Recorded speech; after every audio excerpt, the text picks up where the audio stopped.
his top aides as demonstrations continue against his leadership in the southern part of Iraq. And in this country, a United Airlines 737 crashes in Colorado. All aboard are killed. This is NBC Nightly News, reported by Garrett Utley. Good evening. Officially, it may not have been a surrender. No formal documents were signed. No swords or sidearms were handed over, but clearly it was a capitulation.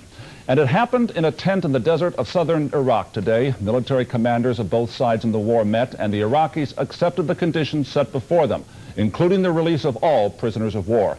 And this evening, there are reports that some American POWs have already been freed. Tom Brokaw was at the desert meeting. They'll be checked by your security. How you doing?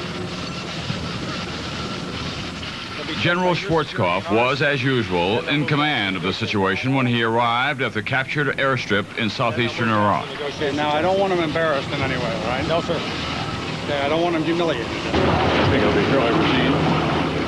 I don't think there's any question about it. I'm not here to give him anything. I'm here to tell him exactly what we expect him to do. Most of the allies showed up as well.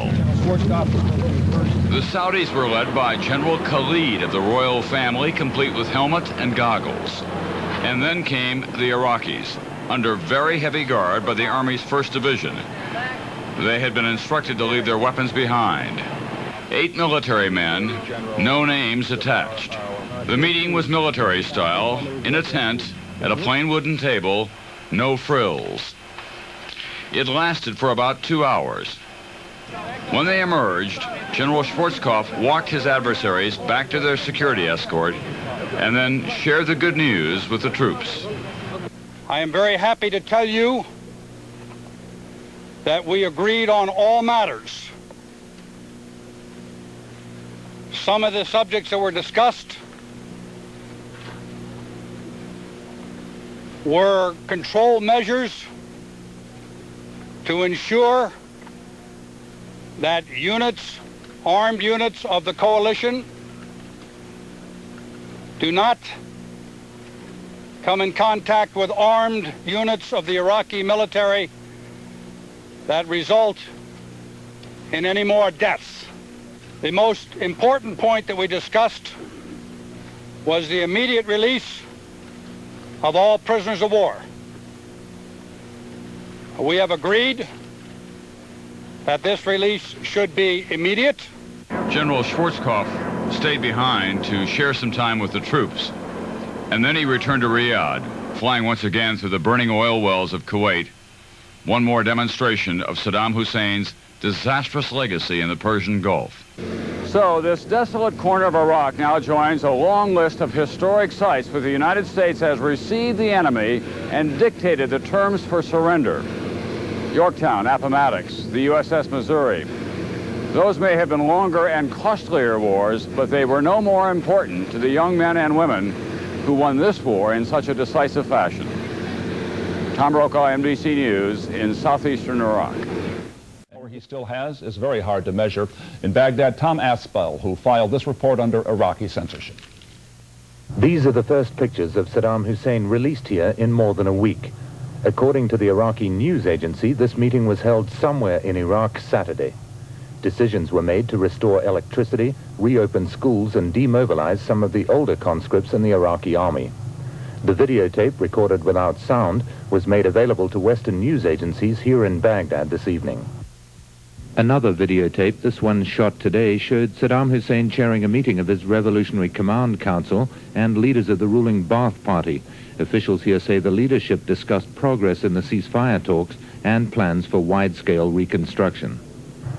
On the streets, people heard today that Iraq has agreed to all of the conditions laid down by the U.S. and its allies to cement the ceasefire.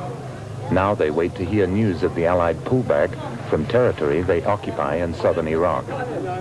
Baghdad Radio has been broadcasting its version of events in a series of commentaries. Iraq has been victorious because it stood for right against evil, and because Iraq did not bow to the political demands of the West, it says. There have been no detailed accounts of the fighting, nor lists of casualties released here yet. This man, Omar, he wouldn't give his family name, came back to Baghdad this morning after 66 days at the front lines on the Kuwait-Saudi Arabian border. His cousin was killed beside him, so was another man, a neighborhood friend. He won't talk of the fighting, other than to say he never wants to see another war. There has been some good news here. Limited electricity is now available in some areas of the capital. It's only for an hour or two every night at the moment, but it's the first in nearly 7 weeks. It's enough to power the television station. Tonight's programming is a little singing and dancing and an Egyptian movie. No scheduled news broadcast yet. If there are to be changes here, they'll be slow. The country still hasn't found its feet yet, but the capital is calm and quiet. People seem to be waiting for the return of their soldiers from the front and for the Allies to withdraw from Iraqi territory in the south. Tom Aspel, NBC News, Baghdad. Reports of chaos in the southern part of Iraq, the area closest to the battle zone. The French news agency reported today that thousands of Shiite Muslims have taken up arms against Saddam's regime in 4 locations, including Basra. That's the country's second largest city, and that's the military command center that suffered such heavy bombing during the war. Today, NBC correspondent George Lewis tried to travel by car from Kuwait City to Basra, but he ran into trouble. On the outskirts of Basra, a checkpoint manned by ragtag remnants of the Iraqi army. The men have few arms, little food, and only limited transportation. We were turned back at the edge of the city by soldiers throwing rocks and wielding knives. There are things going on inside Basra they didn't want us to see.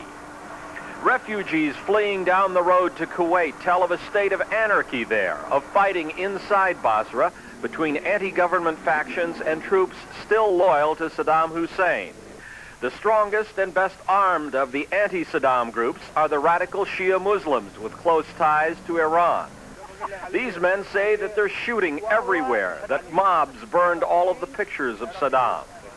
A young man who said he had been imprisoned for 6 months in Iraq because he was a Kuwaiti resistance fighter said that anti-Saddam mobs stormed the prison, killed the guards, then freed everyone inside. He showed us the scars and bruises on his arms and legs where he said he had been tortured. A companion said Iran is sending arms to the anti-Saddam forces. Refugees are mostly on foot, trying to make the 40-mile journey from Basra to the Kuwait border before the violence spreads. Families with small children who can't walk too many miles in a day are camped out by the side of the road. While the U.S. and other coalition forces continue to hold territory in this part of Iraq, they have steered clear of the cities where the trouble is going on. So a ceasefire with the Allies has not ended the shooting and the killing in Iraq, a country in ruins now beginning to be torn up by internal strife. George Lewis, NBC News, on the outskirts of Basra, Iraq.